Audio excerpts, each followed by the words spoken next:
A sada velika nam je čast što je među nama večeras i autor knjige, monsignor Ratko Pević.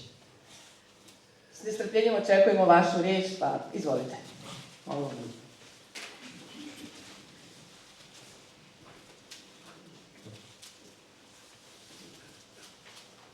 Volio bih najprije pozdraviti dvojicu između nas ovdje, najstarijih. Najstariji po biskupstvu jest Franjo Komarica, ređen 1985. Ove godine 40 godina.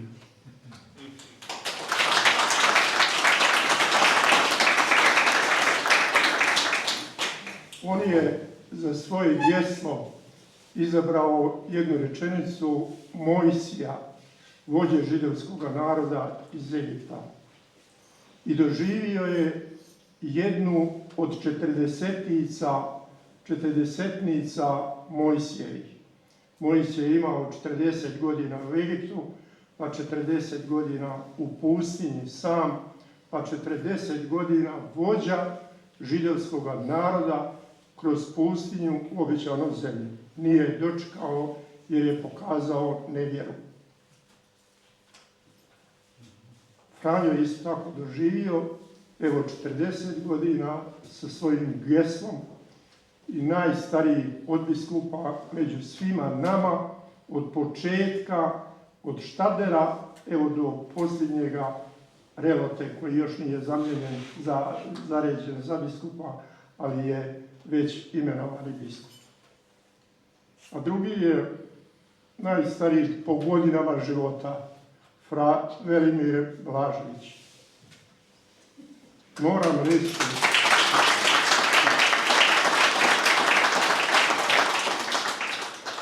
Moram reći da mi je jedna od najdražih knjiga koju sam pročitao jednoga ljeta u Boki Kotorskoj na otoku Gospod milosti, njegova knjiga Bosanski Franjevci i dr. Josip Štadler, prvi vrbosanski napisan. Ta mi je knjiga toliko legla da nisam mogao ne napisati svoju jednu recenziju specifičnu o toj knjizi i o tome autoru. I nisam čuo iz fratarskih usta, iz fratarskoga pera takvih riječi koje je izgovorio fra Velimir u odnosu na Štadera. Volio bi, i to sam završio tako u toj knjizi, da se neki od hercegovačkih fratara pokaže tako, pa da opiše hercegovački slučaj na takav pošten i pravedan način. Idemo na ovo što sam za večeras pripremio.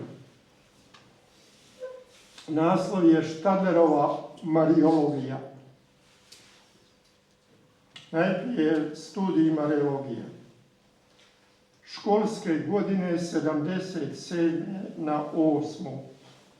bi mi povjeren kolegij Mariologije na Štadlerovoj bogosloviji u Sarajevu. U 20-ak predavanja jednom tjedno učini mi se bitnim predstaviti bogoslovima 8. poglavlje dogmatske konstitucije o crkvi, Lumen Gentium ili svjetlo naroda, o blaženoj Gospi. Svega 19 brojeva, od 52. do 69. Bogu zahvaljujem da se nikada od tada ne prestah baviti marijanskim i mariološkim temama. Marijanski znači pobožnost prema Gospi, krunica. To je marijansko. Slika njezina, pristup njezin, molitva Anđeo Gospod i tako dalje. A dogmatski ili mariološki vid jest 4 dogme koje samo ona kao žena ima. Nijedna druga žena to nema. Ni prije nje, ni poslije nje. A to je da je ona Bogorodica.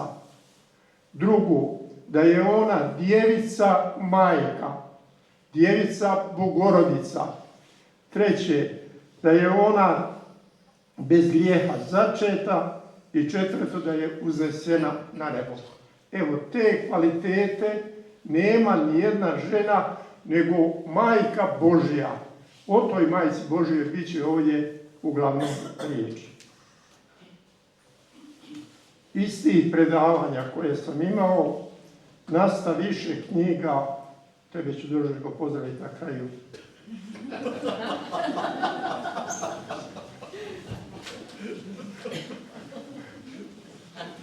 Mora malo. Tako nasta više knjiga marijansko-marijološkog sadržaja s naslovima Prijestolje mudrosti, to je iz Litanija. 95. Ogledalo pravde, to je iz Litanija.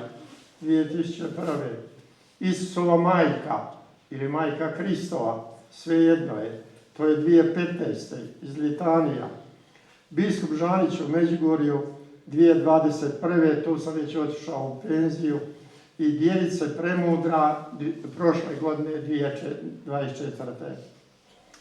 Štadlerove marijansko-marijološke okružnice, cirkularna pisma koja je slao kleru i puku. U tom proučavanju dospije mi u ruke i Štedlerova zbirka okružnica koju 2001. bijaše objavio don Pavo Jurišić s naslovom Pod zastavom srca Isusova. U toj riznici od 85 okružnica nadbiskupi 6 naslovno, razumije se sadržano, ima i također spomena u Gospi, gotovo u svakoj, ali ovo je naslovno 6 okružnica koje je posvetio Gospi. Prva, molitva krunice, 83. u vrijeme dok bijaše i apostolski administrator Banjalučke biskupije. Druga, o blaženoj djevici Mariji, 884. samo kleru i puku Banjalučke biskupije.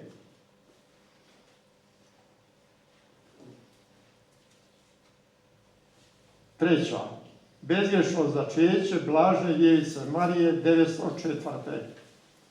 Bog je Adama i Evu stvorio dobre, u milosti, ali su u kušnji pali i umjesto milosti prenijeli su nam grijeh. Ispravljam se. Nije grijeh, nego stanje grijeha. Oni su učinili grijeh i to je njihov grijeh. Ali to što su oni učinili, izgubili milost Božiju, nama to Bog nije dao. Adam je bio kao neki kockar, prokocko kuću koju je imao. I onda djeca nemaju kuće. Ćaća prokocko i djeca nemaju kuće. To je naše stanje. Nemamo kuće. Ali tu je kuću nama donio Sin Božji. Bog šalje svoga Sina, rođena od žene, da spasi ljude. Ta je žena Marija izuzeta od iskonskog grijeha, njoj je Bog vratio kuću i osobnog grijeha. Bezgrešno začeta i bezgrešno začela Isusa. Četvrta, okružnica 50-godišnjica dogme bezgrešnog začeća blažene djevice Marije, isto 904. Prvi su ljudi u kušnji propali, na ispitu bili i propade i vraćali. I to je čin grijeha. Čin grijeha. Potomci njihovi nemaju toga. I to je naše žalosno stanje. 5. Blažna djevica Marija, su spasiteljica ljudi, tako je naslov. I 6. Blažna djevica Marija pod križem, su spasiteljica. Obje iz 917. kad je slavio 50. obljetnicu svoga svećeništva kao zlatomisnik. U knjizi, evo ovo je ovdje, Štaderov trnoviti put do oltara, osvrćemo se na 2 posljednje okružnice u članku Marijina uloga u spasenju. Zašto ovdje uzimam tu temu? Iz više razloga. Prvi, od proglašene dogme o bezgrešnom začeću djevice Bogorodice 854. do proglašenja dogme o Marijinu zasjenju dušom i tijelom u nebesku slavu 1950. U tih 100-tinjak godina, eto 4 manje, izišlo je 100.000 knjiga, ovakvi i 3 put deblji o Gospi. U 100 godina 100.000 knjiga. To su bile propovjedi, razni članci i tako dalje, koji su skupljeni. Nećeš pomisliti da je svaka rečenica u tim knjigama bila dogma, neoboriva. Griješilo se ponekada per excessum, pretjerano, prepuno, a drugi puta per defectum, nepotpuno i škrto. Ovo je jedan od razloga zbog ovoga bogatstva marijansko-marijološke literature. Drugo, od 1954. do 2025. do ove godine, 70 godina, objavljene su 3 enciklike od papa. To je odmah nakon konstitucije najvažniji dokument. 3 enciklike. Prva je Ad Celi Reginam, časnoga sluge Božjega pape Pija XII. 954. Christi Matri pape Pavla VI. Svetoga 66. i Redemptoris Mater pape Ivana Pavla II. Svetoga 1987. Treći razlog. 1. studenoga ove godine doktrinarnu notu Mater Populi Fidelis dikasterija za nauk vjere izričito potvrđuje Papa Lav XIV i to unosi u redovito crkveno učiteljstvo. Ovako se drži. Ovo mi vjerujemo. Ta nota izjavljuje da Gospi ne pripada naslov suotkupiteljica ili suspasiteljica. Ne pripada. To ćemo pokušati sada izložiti i dokazati. Što Štadler naučava o Marijinoj ulozi u spasenju? Nadbiskup Štadler upućuje kleru i puku 917. Kako rekao smo 2 okružnice o ulozi Gospinoj u dijelu otkupljenja i spasenja. Šta je otkupljenje? Otkupljenje je prvotan čin kojim Bogo čovjek Isus Krist svojom mukom i smrću omogućuje i svojim uskrsnućem pruža čovječanstvu vječni život bez ikakva sudjelovanja ikoga od nas. Niko ne sudjeluje u tome Isusovu djelu. To je njegovo isključiv njegov patent. njegov patent. A šta je spasenje? Spasenje je ovaj proces kad se mi rodimo, uzrastemo, dođemo do prve pričesti, do krizme, do ređenja, do vjenčanja, do čega dolazi tijekom vremena. Da mi sudjelujemo na tome dijelu Isusova spasenja koje on nudi nama. Nadbiskup Štadler služi teologijom svoga vremena u svome kontekstu. Onako kako je studirao i polagao u Rimu. I to prevodi i prerađuje u svojim okružnicama. Vidio sam danas njegova sva djela na okupu u muzeju Josipa Štadlera, u Novoj Vijest 55, u provincijatu Sestara služaki Maloga Isusa u Zagrebu. Štadler Gospu sustavno naziva suspasiteljica. Služi se slikom rađanja. Ovo je on učio u Rimu. Spasitelj svijeta uzeo je ženu, navještenu u knjizi Postanka, koja po križu i smrti na duhovan način rađa zemaljsku djecu. Time spasitelj koji na križu pati i umire postaje poput oca. Jezu duše pod navodnicima, ali kaže oca. A ta žena postaje majka i ovakva logika i ovakva terminologija, makar je zastupali neki sveti oci i teolozi, pa i pape, odudara od katoličke dogmatike. Ta dogmatika, ona ni u kojem smislu Isusa, Sina Božjega, ne naziva ocem. Otac je otac. Isus je sin oče, naš brat, po toj majci. Ne treba ga zamjenjivati sa sinom vječnim.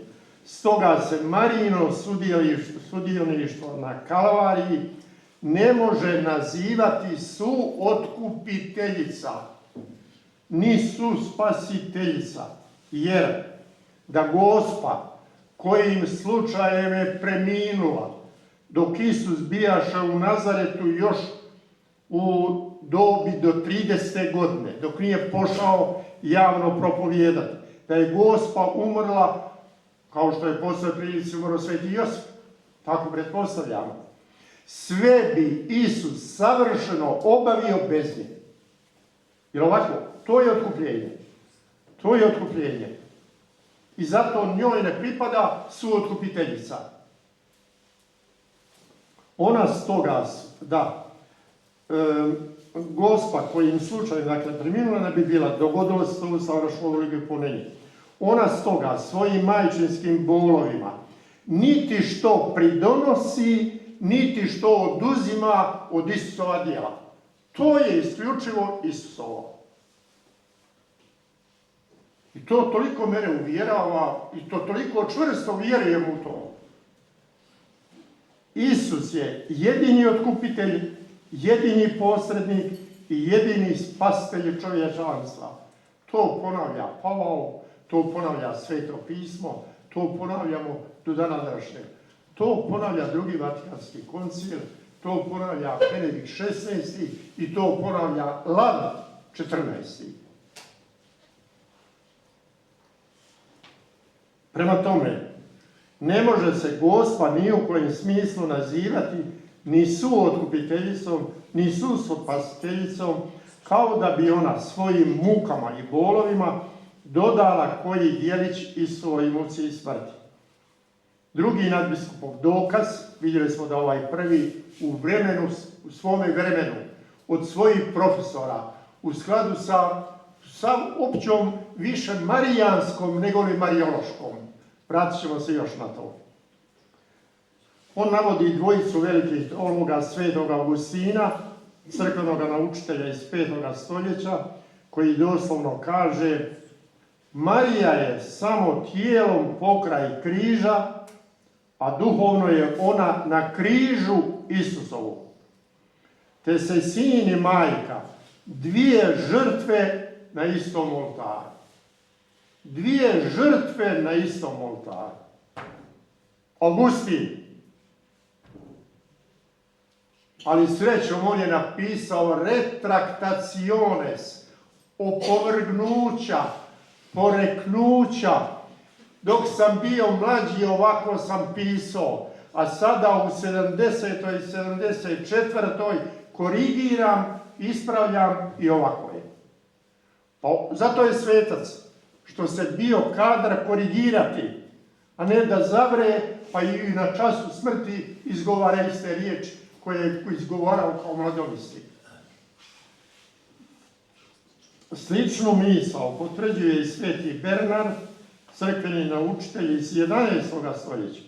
Blažena djevica Marija bila je sa sinom razapeta na križu i mučena. Razapeta na križu i mučena. To jest, takve je muke podnosila, kano da je s njime bila razapeta, s njime iste muke trpjela. Doslovno piše Štader. Evo kako se povezivanjem riječi Marijina ograničena žrtva izdiže na istu razinu, na isti oltar diže i Isusova koja je beskrajna i neograničena žrtva.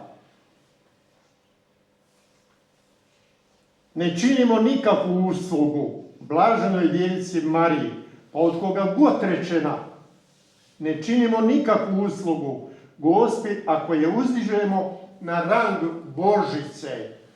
Nije ona Božica, ona je Bogorodica. Ona je Boga rodila, a nije s Bogom istobitna, kao što je sin njegov istobitan s Ocem i zajedno se sa Duhom Svetim časti i slavi i tako. Ili Duh Sveti s njima. Ona je fizička majka Isusa Krista, pravoga čovjeka i pravoga Sina Božjega. Majka.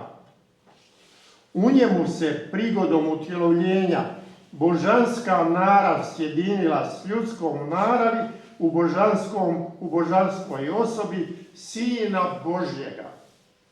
Ništa nije razumjela u trenutku kad je Isusa začela. Samo je pristala voljom, ne znam šta ti pričaš. Stade razmišljati u svome srcu. Stavila prst na čelo. Kako će to biti kad ja muža ne poznajem? Pa stade razmišljati u svome srcu. Ali ona vjeruje. Ona kaže, anđele, arkanđele, Gabriele, kako ti meni, tako ja. Pozdravi Boga i reci mu da sam ja njegova službenica. Ne subožica ili božica. Ne, ja sam njegova službenica. To je ovo je objava. Ovo je objava. Isusova se, dakle, objava. I ovo je bitna stvar. Ako je ko spavao, nek se sad probudi. Isusova je objava. Događa se riječima i djelima. Moraju biti i riječi i djela. Slušaju. Isus uze svoje stvarne patnje, izgovara 7 objaviteljskih riječi na križu. Znamo to svi. Nisu svi u istom evanđelju, ali jesu raspoređeni u 4 evanđelja. 3 upućuje Ocu nebeskom. To je, Oče, oprosti im jer ne znaju što čine. 2. Oče moj, zašto si me ostavio? 3. Oče, u ruke tvoje predajem duh svoj. Sve ljepša poljepše. Počinje od strašne napuštenosti. Bog, Otac moj napustio, ma nije me napustio. I onda se predaje u posljednjem trenutku, Oče, u ruke tvoje predajem duh svoj, kao što svake večeri mi u povečerju izgovaramo kao molitvu. Jedna rečenica majci i voljenom sinu. Ženo, evo ti sina, a Ivanu, evo ti majke. Podvuci majke. Jednu rečenicu raskajalnu razbojniku. Zaista tebi kažem, danas ćeš biti sa mnom u raju. Lijevom razbojniku ništa ne govori. On se ruga i vrijeđa. Isus šuti. Nema za njega objave. A za desnoga koji se kaje, njemu objavljuje, ti si svetac. Ti ćeš biti sa mnom u raju. Prvi koji je proglašen svecem i prvi koji je otkupljen Isusovom žrtvom.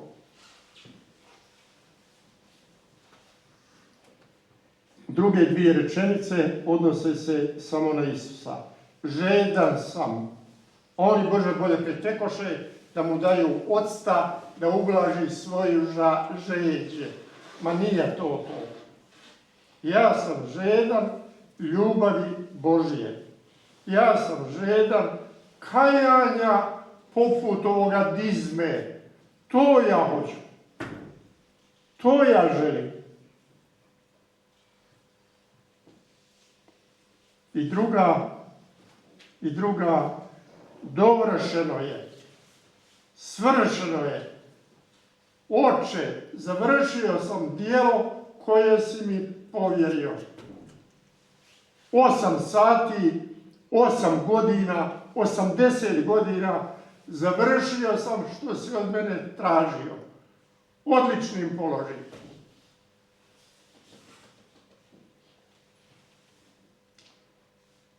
Djelo koje si mi i Gospa majčinski pati, ali šuti. Ništa ne objavljuje.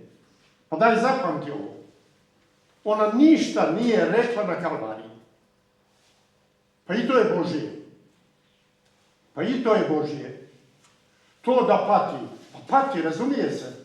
Što Magdalena ne pati, Ivan ne pati, Saloma ne pati i druge žene. Pa svaka od njih pati.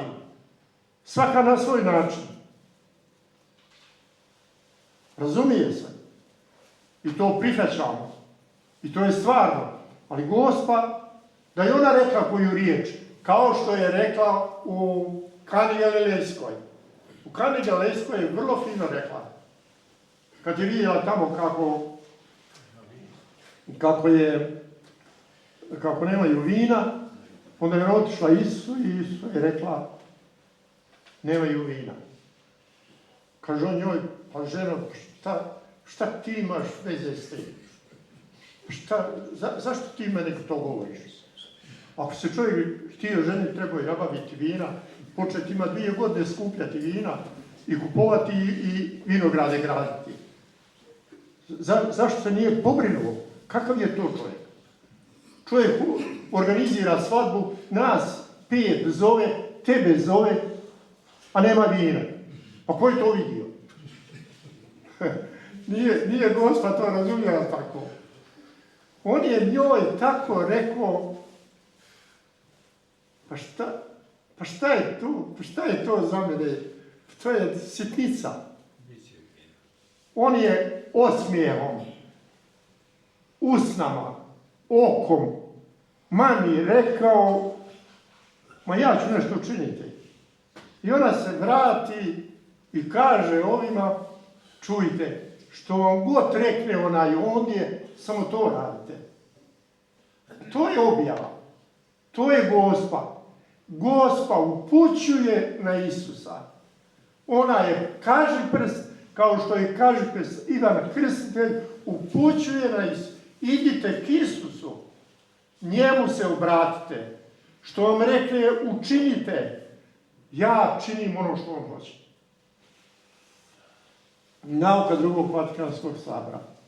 40 godina nakon Štadlerovih okružnica, 17.8. već u 64. i 5.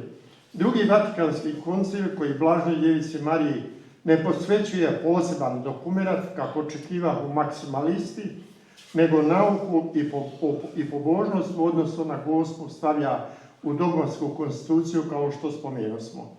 Tu se kaže da se Gospa u crkvi, ne od crkve, da je crkva, nego u crkvi se smatra, zaziva naslovima odvjetnica, braniteljica, pomoćnica, posrednica. Ali, koncil kaže, to se shvaća tako da niti što oduzima, niti što nadodaje dostojanstvu i djelotvornosti Krista jedinoga posrednika. Isus je jedini i jedinstveni. Koncil poziva teologe i propovjednike i župnike i kapelane da se u promatranju jedinstvenog dostojanstva Bogorodice brižno suzdržavaju od svakoga krivog pretjerivanja. Pretjerujemo. S oltara pretjerujemo. Kad propovijedamo, pretjerujemo. Da se suzdrže od svakoga krivoga pretjerivanja i isto tako od prevelike skučenosti uma. Pa ono što crkva drži o Gospi, za mene to nije ništa. I ne možeš tako. Prihvati što crkva drži o Gospi. I to prihvaćam i to vjerujem. Dužni smo prema Mariji zauzeti ono stajalište koje nam nalaže drugi Vatikanski koncil. To jest 2500 biskupa s papom Pavlom VI na čelu, proglašenim svetim, i sve ponovljeno u apostolskoj pobudnici 10 godina nakon koncila od Pavla VI. Marijino se čašćenje ne smije dijeliti od Krista, a to se ponekada događalo u nekim oblicima pučke pobožnosti. Ona je u svakom pogledu podređena Kristu. Marija je prva otkupljena. Nju je Bog otkupio, to jest očuvao od istočnog grijeha. Zato što je imao mogućnost da bira majku. Kod nas niko živ ne bira majku. Nego kakva ti je, takva ti je. A još manje roditelji biraju dijete. Kako ti je, tako ti je. Jedno, nijedno. Bolesno, zdravo. Dvoje, to je Božje. Ili 30% brakova nema uopće djece. 30%. Pa nije to malo. Marija je bila prva otkupljena, prema njoj je iskazano najviše milosrđa, dakle posve nezasluženo. I stoga je sva njezina veličina u veličini Krista Gospodina, njezino ime sjajno zbog Kristova svjetla. Ona ima toliko svojih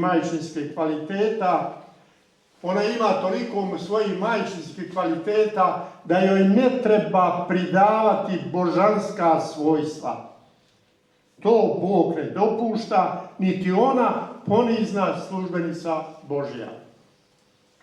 Samo Bog može sebi, kaže, izabirati majku. Izabrao je Mariju Nazarećanku, poslao je srcu, stvorio je srce kako nije dao nikakvome stvoru na ovome svijetu, bezgrešno i od iskonskoga i od svakog osobnog grijeha očuvano.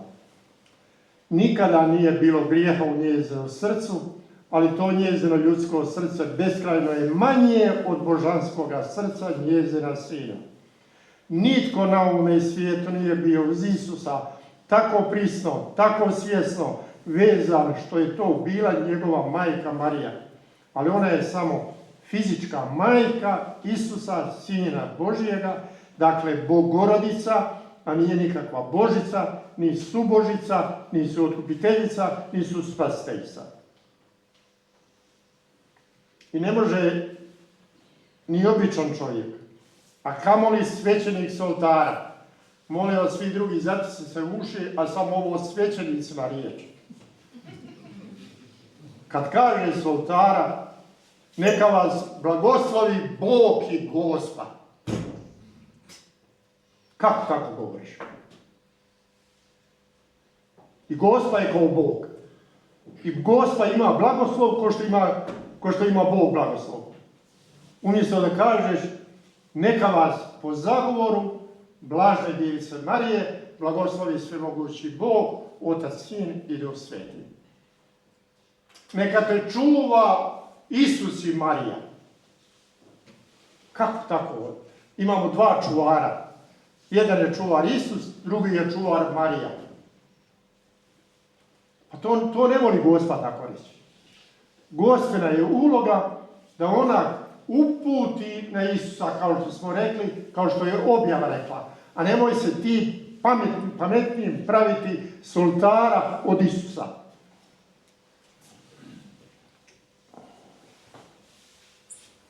Biskup Ježanić imao vrlo jak, pa ja mislim da i njegov nasljednik imao isto tako. Imao je vrlo jak dokaz da u Međugorju nema autentične Gospe, samo pogone. Njemu piše jedan vidjelac, 83. ovako. Gospa poručuje biskupu,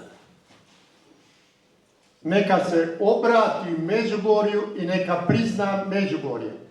Ako ga ne prizna, stići će ga moj sud i sud moga sina. Dva suda ima. Gospa ima svoj sud, Isus ima svoj sud. Kako to? I to da još se više istakne, Gospa na prvom mjestu. Moj sud i sud moga sina. To nije Gospa da ona sebi stavlja na prvo mjesto. Ona u objavi, kad je kako može mi reći, u Jeruzalemu, kad je Isus bio izgubljen, to je kad su oni bili izgubljeni, onda je Gospa rekla Isusu, kad ga je vidjela, Otac tvoj i ja. Otac tvoj i ja, žalostno smo te tražili. To znači, ona poštuje Josipa, pa njega stavlja na prvo mjesto. Iako je ona iznad Josipa 7 kopalja. Ovo nije Gospa. Da ona ovako kaže, da ona ima sud, koji isto ima sud, ovo ne sliči biblijskoj Gospi. Kaže ja biskupu Žaniću jednom, a šta kad dođete gore na nebo, pa kad vam Gospa rekne, zašto ti nisi priznao Međugorje? To ona mi neće reći. Tako je bio uvjeren, to ona, ja smirne duše idem pred Gospu. Nikoga ne častim od anđela ni od svih svetih ko nju. Ali on je Gospa. On je išao u Lurd, on je išao u Fatimu, on je išao u Banje, on je išao u Sirakuzu, na svoje mjesta otišao, a u Međugorje je išao radi sakramenata, radi vizitacije, radi...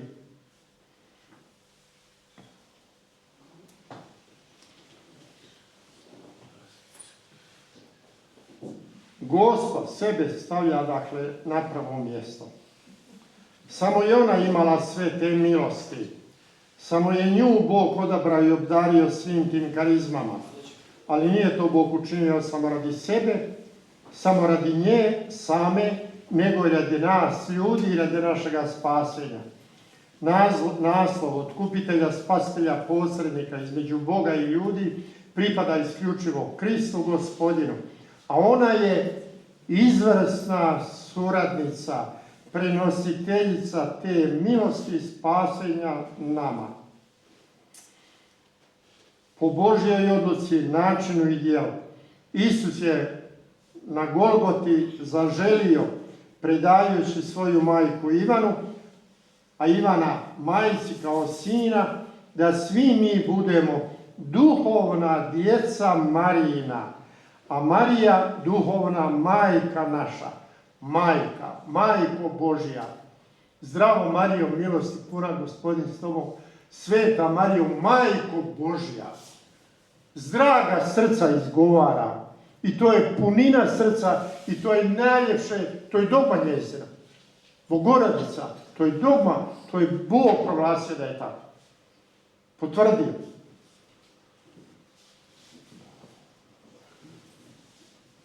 Ali možemo ovako slikovito reći. Isus je priredio savršen lijek našega otkupljenja na križu. I samo on, a taj božanski lijek po Božjoj namisli najizvrsnije poslužuje Gospa, koja je njegova majka, koja je tajnica crvenoga križa na Golgoti. Ona je tajnica toga i na najljepši način ona to poslužuje. Trebam ići na liječenje. Imam mrenu na lijevom, na desnom. Imam retinu na lijevom i na desnom. Ne mogu doći do onoga liječnika vrhunske klase. Ali ima kod njega jedna sestra, radi, koja je njegova kotajnica, laborantica. Zna kad je sestra u dvorani prigodom operacije kod pacijenta, ko da je on. Ko da je on. Ima puno povjerenja. I ja se obratim toj sestri i kažem, sestro, molim te, ja biskup iz Mostara, preporučim se sestri, molim te, bili me preporučila tome doktoru, ja bi trebao na liječenje. Imam problema sa želucom, s očima, s ušima. Javlja mi sutradan na telefon, dođite u petak. Pa ljudi čekaju po 2 godine, a mene zove u petak. Pa kako to? Pa časna. Pa časna. Časna majka. Časna majka, djevica Marija. Kad se njoj tako obraćaš, ona kaže, ti me zoveš pravim imenom, ja ću tebi pomoći. Kako Bog hoće. Ja ne otimam od Boga. Bog je predvidio i ovo što ja sada radim, sve je on predvidio. Ja ne otimam od Boga, nego svojim prisustvom ja uzimam taj lijek i tebi dajem. Ništa drugo. Ja sam prisutan, Isus je operater, ja sam tu da dodam pincetu, da dodam vode, da dodam to.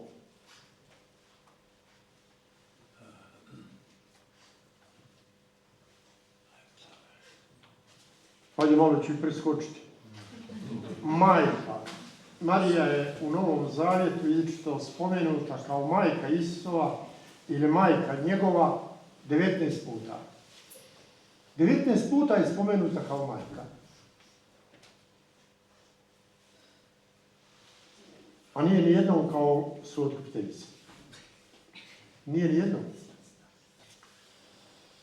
Na svetkovini svi sveti najavljena, 4. studenog objavljena, učiteljska doktrinalna napomena dikasterija koja je posvećena Gospi, kao što rekao smo u početku, Mater Populi Fidelis. Najviše pitanja je izazvao pojam suotkupiteljice koji se u tekstu spominje 23 puta. Samo da ga se opovrgne. U lauretanskim litanijama Gospod zazivamo 13 puta majko, majko, majko, majko Kristova, majko Božje milosti, majko predistra, majko prečista, majko premudra, djevici premudra, oprostite. I to po odobrenju papa.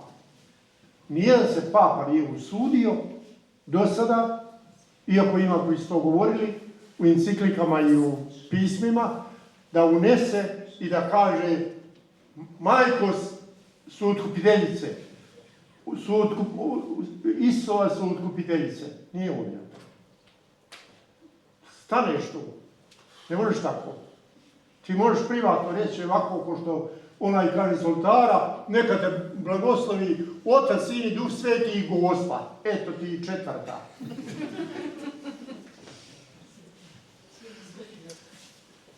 I Papa Lav XIV kaže, drži se koncila, drži se Benedikta XVI. Koji je vrlo jasno i glasno to rekao i drži se ove Lava XIV.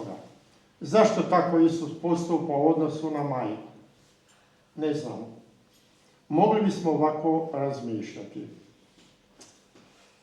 Ako je dragi Bog odlučio da se njegov sin u svome prvom povijesnom dolasku pojavi kao betlehemsko djetešce, ništa, on je ciknuo ko svaki od nas. A ne u munjama i oblacima nebeskim, kao što će se pojaviti u svome drugom pojavu. On se želio, i ovo je Štadarova prekrasna misao, on se želio pojaviti da nitko od nas nema straha, kao dijete malo. Služeći se majkom, i to onakvom majkom, kakvu samo Bog može smisliti, onda je on na toj liniji zaželio da njegova majka bude i naša duhovna majka. Pa zato i govorimo, Sveta Marijo, Majko Božja, pomozi nam sada na času smrti kako već jeste. Završavam. Neka po zagovoru Bogorodice, Djevice, bezgrešne, dušom i tijelom uznesene na nebo, Gospodin Bog što prije uzvisi slugu Božjega Josipa Štadera na čast oltara. Hvala lijepo.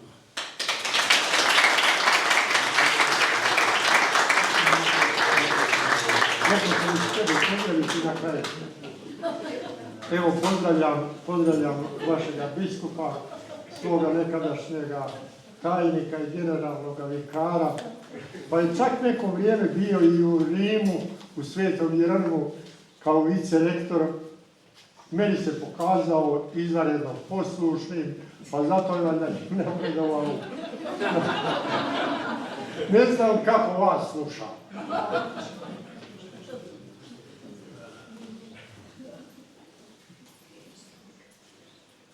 Što na ovo dodati, osim jedno veliko hvala autoru knjige, monsignoru Ratku Periću, zatim monsignoru Anti Orlovcu, a najljepše hvala će biti ako uzmemo pa pročitamo koji redak ove knjige koji se nalazi ovdje na izlazu iz dvorane. Knjige su besplatne, što znači treba samo malo vremena uložiti da se pročitaju, evo, ne treba novac za kupiti knjige.